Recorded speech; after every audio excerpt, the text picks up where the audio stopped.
As most of you know, I want PDX and Hearts of Iron specifically to be successful. That being said, I have some grievances needing to be aired. Festivus begins with the airing of grievances. I got a lot of problems with you people. Now, you're gonna hear about it. In the way of constructive criticism. Firstly, my biggest gripe was that it feels like too much power creep has entered for nations that should have a challenge to them. Take Austria, for instance. What once was an amazing challenge to hold in 1937 when Germany came for you guns a-blazing is now mitigated to simply making Big Faction, then letting Big Faction do the work of easily dismantling Germany, then annexing said allies for a simple PP cost. Then going on to make the EU and eventually coring almost 600 million people. Many of the formables now just feel so unrewarding.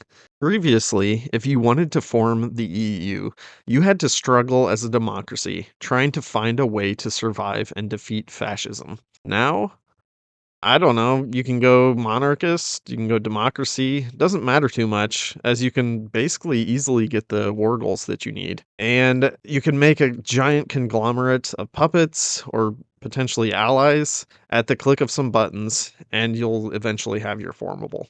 This goes for other stuff as well. Want to do Holy Rome? No problem.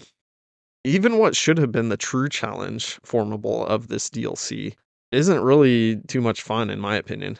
Liechtenstein could have been a fun releasable nation or secret nation through unlocking focuses, whoever, to release them at the start. But instead, you basically just turn into Liechtenstein while already being strong and having a lot of territory. Where's the challenge there? It's just inviting some Liechtenstein advisors and then changing the name of your nation to Liechtenstein. So I guess you can dare lick my balls, Capitan. I have a formula or theory for what makes a good formable that is fun to create. You need to have the time of struggle at the beginning, where you have to be innovative to get over the hump. Once you're over the initial hump, maybe you've conquered a few neighbors, then you have the build-up period. Then, after this, you have your David and Goliath moment, where your superior knowledge and micro can take down the major nations that you need to defeat. After all of this, then you have your well-earned reward of the formable nation. We are sitting on a field of victory, enjoying a few well-earned comforts. The salted pork is particularly good. Certain nations have some partial rewards mixed in to the early and mid game, where they have some smaller formable that helps them to get strong before they get the big reward. Or they have laddered formable where you can take partial territories, such as Byzantium. I love all of that too. Now, what I don't love is having the game be on rails that guide me into gaining the big reward. Not that every small nation should be a total struggle. A few more similar to Portugal, or in Brazil, could be fun. But this should be the exception rather than the norm. Without struggle, the reward just feels hollow. And after you defeat Germany and or the Allies or the Soviets, there are usually no more enemies that can actually contest you at that point anyways. It's like inputting cheat codes to win. There isn't really fun in that. And further to this point, the more crazy things that are made easily achievable to anyone, the less remarkable it is when someone creates a fun challenge and defeats it. The next gripe that I have, although more minor in its nature, is still potentially an issue. bubbleszest recently made a good video on this particular issue regarding the changes to Britain AI. It was an important issue to bring up since it affects especially newer to mid-skill players wanting to play minor nations. I actually really like this change to Britain AI for the most part. Defeating Britain now feels much more rewarding, as it is a true challenge. More challenge in general is a good thing.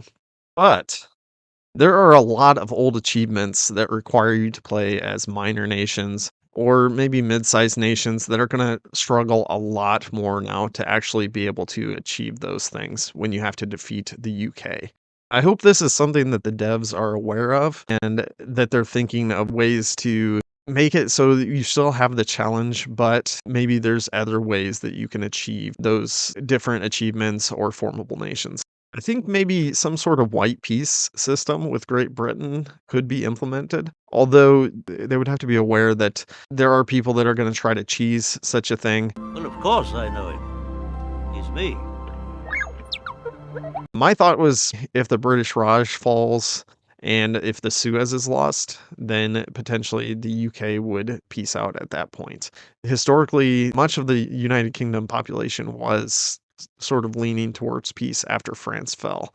If they had lost a significant amount of their colonies, especially the jewel of the empire, which was India, they certainly would have had a hard time convincing their population to not be desiring peace.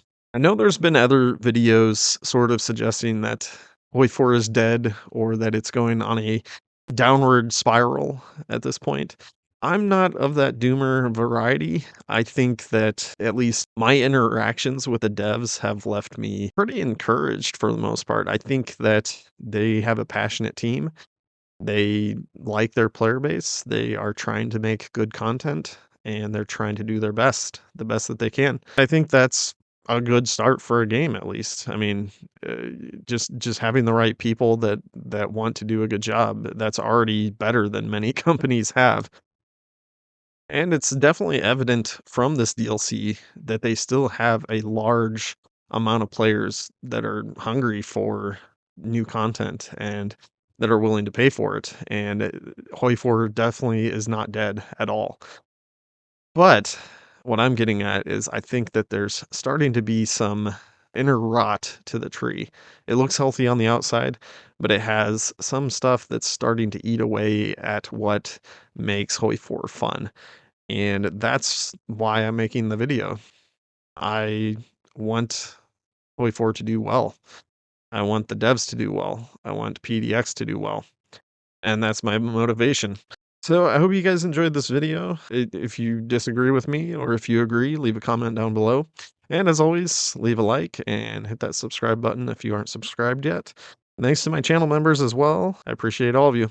Bye-bye.